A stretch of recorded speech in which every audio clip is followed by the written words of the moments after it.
Hello, I'm Macy, a 42-year-old woman who has gone through a lot in her life.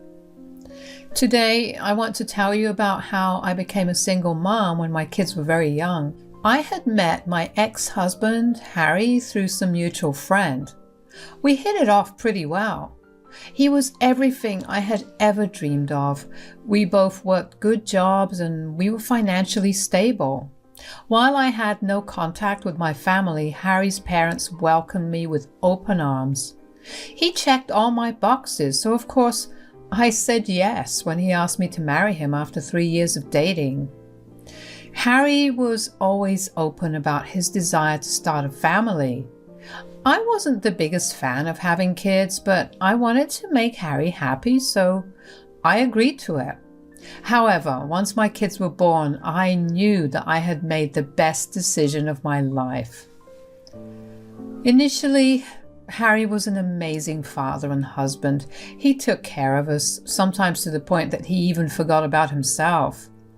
I truly thought I had hit the jackpot with him. But then, out of the blue, a couple of years after I had both kids, things started going downhill. He had a new coworker join his team and they began to hang out a lot. Now, from the start, I did not like the look of his coworker. That man just looked like a bad influence. My gut feeling was right because pretty soon, Harry was ignoring me and the kids. He would come back home from work and lock himself up in his room to play games. I tried talking to him over and over again, but he never listened to me. We would get into these heated arguments when the kids weren't around. He would complain about me pushing too many responsibilities on him and me being a nag. The thing is, I wasn't asking him to go above and beyond. I just wanted him to do something, considering he was doing absolutely nothing at that moment.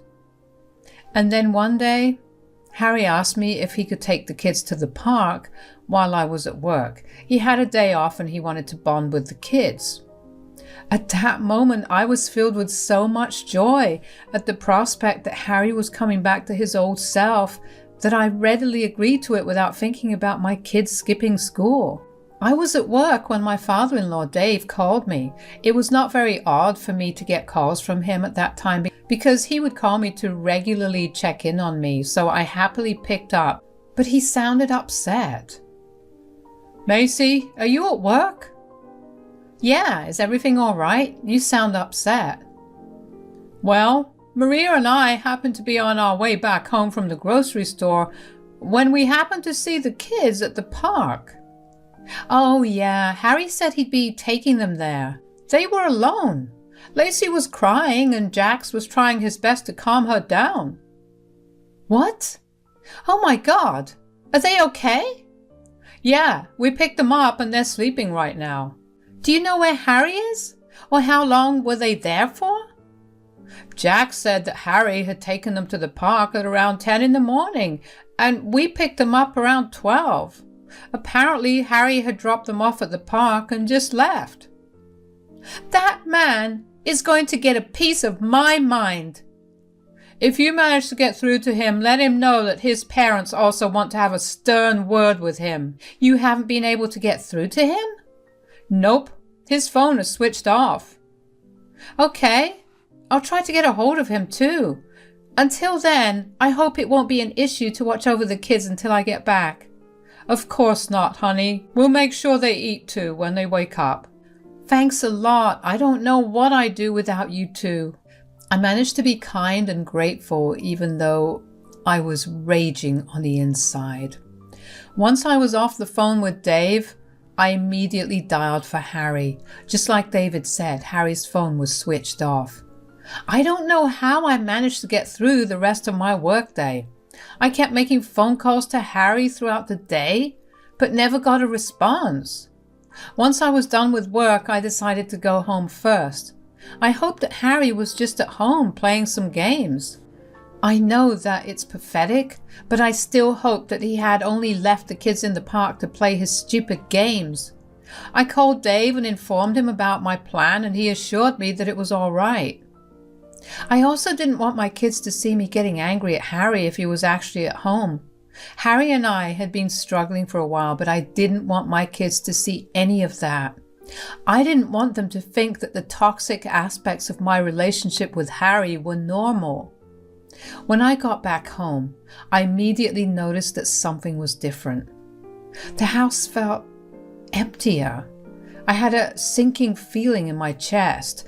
I ran through the house yelling out for Harry, but he was nowhere there. With every room I walked into, the more I panicked when I didn't see him there.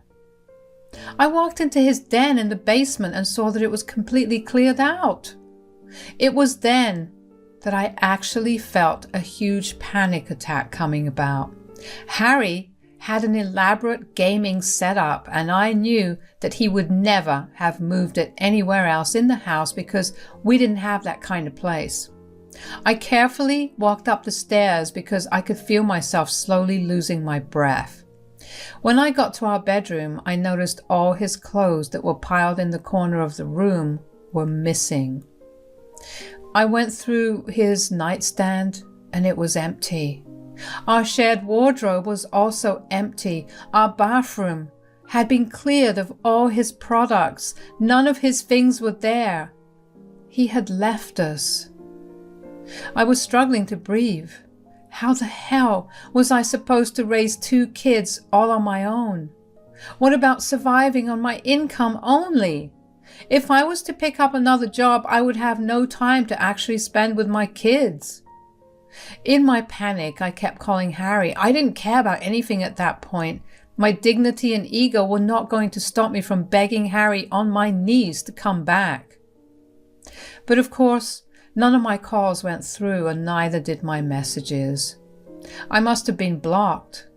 With nothing else to do, I managed to calm myself down enough and made my way back to my car. I hoped that Dave had been able to get a hold of Harry.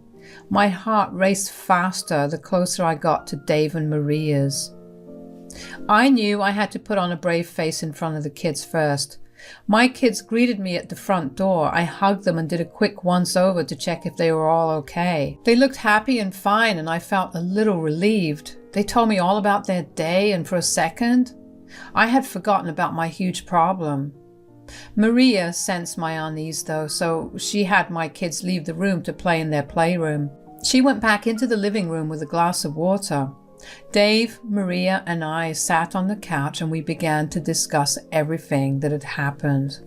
Did you manage to talk to Harry? No, I don't know where he is and I'm freaking out. What's wrong? I went back home and all his stuff is gone. Gone? What do you mean, gone? Gone, as in there's no trace that he ever even lived in our home. All his clothes, his toiletries, his gaming things, everything's just gone. You think he left you? I hate that he's done this. I'm going to teach him a good lesson if he does come back. That is not how I raise my son to behave. Do you have any idea where he may be? Well, there are his friends, places, and some of his usual haunts, but other than that, not really. Okay, well, let's start by talking to his friends and then looking around the places he usually visits. If nothing turns up, we'll go to the police. I really did not want to get the police involved in this matter, so I tried calling everyone that we knew. I even managed to find some of Harry's high school friends and asked them if they had seen him around. Maria and Dave contacted their relatives and neighbors to find any information. We even went around the city looking for him. During this time, I had to juggle the kids and work. I was lucky enough to get a week off when I explained my situation to my boss. When it came to dealing with my kids, however, that was a lot tougher. I got asked every single day where their dad was, and I had no answer to really give them. I would tell them that he was away on a business trip, and then they would ask when he'd be back. Thankfully, Dave and Maria had my back a lot. When it got too overwhelming to juggle everything, they took over. Eventually, we did get the police involved. However, they said that they were not going to be able to help, considering he left on his own accord, so he technically was not a missing person. Everything shattered at that moment. I didn't know how to proceed from there. Maria and Dave also seemed to be in some sort of trance, just like I was. I remember feeling so betrayed and abandoned at that moment. What happened to all of Harry and I's promises? What about our promise to stay together forever, or to raise our kids to be great people, or to even go on a date every fourth Saturday of the month? I spent every night crying myself to sleep after that. I couldn't even face my kids, because how could I tell them that their dad had run away from us and left us? Dave and Maria came over one night to check in on me, and after I had put the kids to bed, I broke down crying in front of them. Before I knew it, the two of them were crying too. We just held each other for a little while until we stopped crying. "I'm sorry, I didn't mean to cry this way." "There's every reason to cry. You've lost a husband and we've lost our son. We get what you feel." "Yes, that's why we keep coming over. I guess somewhere inside we feel guilty for his behavior." "You have absolutely no reason to feel any guilt. He was the one who made the decision to abandon us, and he's responsible for it." "Yeah, but maybe it was the way we brought him up that made him—" "Nonsense. I know you brought him up well, because you are here right now. You could have also left us alone since your son is not here, but you've chosen to be here to take care of us and help me out." "You're right. We could never leave you guys. You're family." "Precisely, Macy. I want you to remember that we're family. We want to help you and the kids out in any way possible. Don't hesitate to ask us, okay?" "Of course." After that, we slowly grew out of the hurt and misery we felt. I managed to somehow break the news to my kids about their father's abandonment. I feel like they had an inkling that their father was never coming back, because they were eerily calm about it. They only asked me if their grandparents and I were going to leave them too. I assured them we would never, and that was the first time I didn't feel upset at Harry. Instead, I felt rage towards him. He had shown my kids what abandonment felt like, and now they were going to be cautious about it for a while. But my in-laws and I tried our hardest to do only the best for them and show them that we were never going anywhere. The kids continued to thrive, and I began to see them going back to their happy, bubbly selves. Around 5 years into Harry's disappearance, I stopped checking up on him. I had been religiously trying to contact him up until then, but then one day I realized just how long 5 years was. Harry had missed a lot of firsts of his kids, and the kids had all but forgotten about him. I didn't see any reason to want him back. 10 years after Harry left us, things were going well for us. Jax got into his dream college with a full ride, and Lacey was acing all her classes. I was earning enough for us to live more than comfortably. Maria and Dave were practically living with us because they were getting pretty old, and we didn't want them to be living on their own. Maria and Dave were struggling with their health. Their bones hurt, and in general had issues with their blood and sugar levels. I was dreading one of them passing away. They had been my rock during my hard times, so I wanted them to enjoy a good time with me then. It took years for all of us to adjust to our new lives, and I wanted them to enjoy it to its fullest. I guess it came as no real surprise to me when Dave got really ill. Maria and I kept taking turns staying at the hospital when Dave had slipped into a coma. It was a hard time for all of us. For a long while, there was no laughter or smiles in our home. However, things changed when Dave finally woke up. He was still very weak and sick, but he was still alive. We were told that regardless of him being awake, he still didn't have much time to live. The entire family spent time with him at the hospital after that. Dave made peace with the fact that he wasn't going to be there much longer. He was the one who uplifted the mood somehow. Even though he was pretty weak, he still insisted on me getting his lawyer there so he could rearrange his affairs and rewrite his will. When the lawyer was in the room, none of us were allowed in. Sorry, I couldn't let you guys in. Oh dear, it's okay. Just get your rest in. I just wanted to surprise you guys. That's awfully sweet of you to think about a surprise for us right now, Dave. Of course, you know how much I love surprises. We really don't want this surprise for a while though, dear.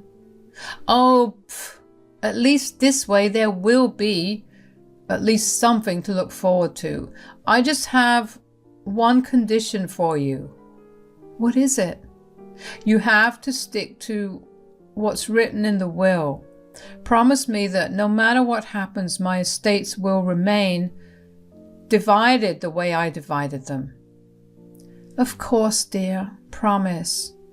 I promise everything will be as you wanted it to be. About 2 weeks after he woke up, Dave passed away in his sleep. I was a mess. He was like a father to me. He was the only man in my life that was there for me and helped me learn and grow. He was also a father figure to my kids and greatly helped me bring them up. Maria and the kids were a mess too. There was so much crying and hurting. All of us had lost someone very dear to our hearts. I had taken up the initiative to take care of all the paperwork and all the funeral services. I knew that Maria did not have the strength for that. The funeral took place 3 days after Dave passed away. There were a lot of people, and it felt good to see that Dave was just as loved by many more people that were in his life. Of course, at that moment, I did feel a pang of anger. I was sure that Harry must have found out that his dad had passed away. I even had Dave's obituary published in the newspaper, but he still never showed up for the funeral. Then again, if Harry did show up, I didn't know how I would have reacted. I guess it was just better that the only people there were the people who truly loved and cared for Dave. The next few days after the funeral were spent grieving some more. In those days, we also got access to Dave's will, and we were pleasantly surprised by it. Dave had divided all his estates between the 4 of us. He gave a lot more to the kids, which honestly I was super grateful for because they needed it a lot more than Maria and I. But he had also left something for Harry. It was a letter.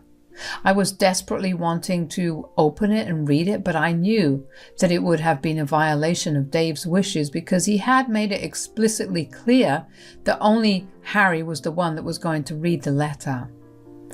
I wish I could say that I wasn't surprised when Harry showed up, but I really was. Thankfully, Jax had gone back to university and Lacey had been away at school when Harry showed up. When I saw his face, I was filled with rage. Maria was in the same boat as me. He looked like he was barely alive. He looked malnourished, his bones were jutting out and his eyes were huge on his now small face. He had a lot of muscle before, and now his arms and legs looked like twigs. His voice was very raspy and his eyes were bloodshot. I had a very strong feeling that he must have spent the last few years abusing substances. Of course, I know that addictions are a genuine illness that needs to be treated. If it were any other circumstance, I would have empathized with an addict, but not with Harry. No, he was a man that had it all. He had the perfect wife, the perfect kids, the perfect house, the perfect job, and the perfect friend. He threw it all away because he didn't want to be responsible anymore and wanted to do substances instead. What the hell are you doing here? What do you mean? I'm here to meet you guys. Cut the crap, Harry. You went missing for 10 years and suddenly you want to meet? I know I messed up, but I really do want to make up for everything I did. Right. I don't think that's possible, and you know it. So tell us why you're actually here, or I will have to get the cops involved. No need to be so aggressive. I'm here because I just found out my dad died. Excuse me for wanting to meet my family. Was that what it took for you to come back? Well, yeah, my dad was my everything, and finding out that he's no longer going to be there just shifted my entire perspective. I feel like crap that I didn't get to spend time with him. Why did you leave then? Because I guess I was just tired with everything going on in my life and I ran away from it. You're disgusting. I hope you know it. Yeah, well, anyways, did Dad leave me anything?